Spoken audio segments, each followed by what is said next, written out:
ექიმებმა კაცს მკლავზე ყური გაუზარდეს. შემთხვევა ჩინეთში ქალაქ სიანის კლინიკაში მოხდა. პაციენტი გვარად G ავტოკატასტროფაში მოჰყვა, რის გამოც სახის სერიოზული დაზიანებები მიიღო და ყური დაკარგა.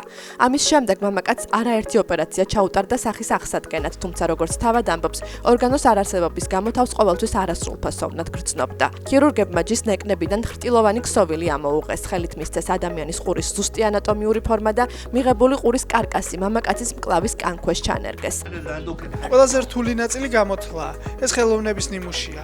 ყურს ათეულობით ანატომიური სტრუქტურა აქვს და ჩვენი სხეულის ურთულესი კომპონენტია. მას შემდეგ, რაც ყური მკლავზე სრულყოფილად ჩამოყალიბდა, გაიზარდა და საჭირო სისხლძარღვებით აღიჭურვა, ქირურგებმა მკლავიდან ყური პაციენტის თავზე გადაიტანეს და მისი მიკროსკოპული სისხლძარღვები სახის არტერიებთან წარმატებით დააკავშირეს. 7 საათიანი ოპერაციის შემდეგ გადანერგილ ყურში სისხლის მიმოქცევა აღდგა.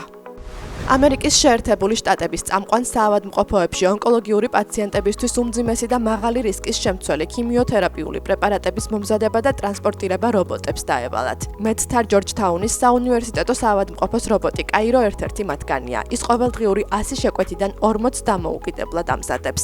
რობოტის მიერ ქიმიოთერაპიის მომზადებას საშუალოდ 10 წუთი სჭირდება, მაშინ როცა თანამშრომლის მიერ მის მომზადებას შეიძლება 20 წუთი დასჭირდებოდა.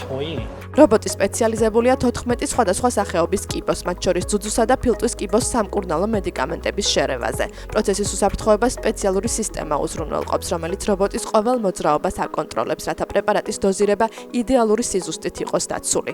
რობოტ კაიროს მიერ დამზადებული პრეპარატი კი სპეციალური სენსორებით აღჭურვილ რობოტს მიაქვს. ეს არის ლუკი, ჩვენი მიტანის რობოტი. მას შემდეგ, რაც ქიმიოთერაპიული მედიკამენტი დამზადდება, წამალი შესაძლოა მოთავსდეს მიტანის რობოტში, რათა მიეწოდოს ინფუზიის პალატას ჩვენი ექიმებისთვის. არქეოლოგებმა სტოუნჰენჯის ანალოგი იპოვეს. აღმოჩენილი სტრუქტურა სტოუნჰენჯზე დაახლოებით 500 წლით ძველია და მისგან 5 კილომეტრის დაშორებით ბულფორდში მდებარეობს. არქეოლოგების განცხადებით სტრუქტურა ერთმანეთისგან 120 მეტრით დაშორებული ორი ხის ბოძისგან შედგებოდა, რომლებიც ისე იყო განლაგებული, რომ ზუსტად უსწორდებოდა ზაფხულის ბუნიობისას მზის ამოსვლისა და ზამთრის ბუნიობისას მზის ჩასვლის წერტილებს. აქ იყო ნადიმი და ზეიმი. მათ იცოდნენ, როდის ამოვიდოდა მზე წლის ყველაზე გრძელ დღეს. მათ ასევე კარგად ეცოდინებოდათ, რომ ის ზამთრის ბუნიობისას ჩავიდოდა. აქედან მოყოლებული იცით, რომ სიბნელე ან სინათლე მატულობს. ეს ჩვენზე ახლაც ზუსტად ასევე მოქმედებს. სტოუნჰენჯში ზაფხულის ბუნიობისას ცენტრში თუ დადგებით, მზე ყოველ წელს ზუსტად ერთსა და იმავე ადგილას კონკრეტული ქვის გვერდით ამოდის. ეს მიგანიშნებთ, რომ წლის ყველაზე გრძელი დღე დადგა. ზამთრის ბუნიობისას კი ჩამავალი მზე მონუმენტს საპირისპირო მიმართულებით უსწორდება, რაც წლის ყველაზე მოკლე დღეს აღნიშნავს. ამ სანახაობისთვის სტოუნჰენჯთან ყოველწლიურად ათასობით ადამიანი ჩადის. თურქეთში სპექტაკლ რომეო და ჯულიეტას ტრაგიკული ფინალის დროს, როცა რომეო კვდება, სცენაზე მოულოდნელად წითური კატა გამოჩნდა. ცხოველი რომეოს როლის შემსრულებელ მსახიობს გვერდით მიუწვა, თავზე დაყროსა და თმებზე თამაში დაუწყო.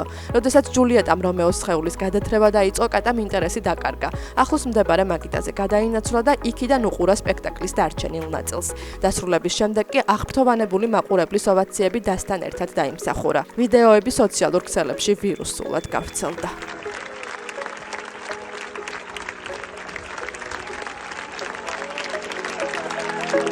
Thank you.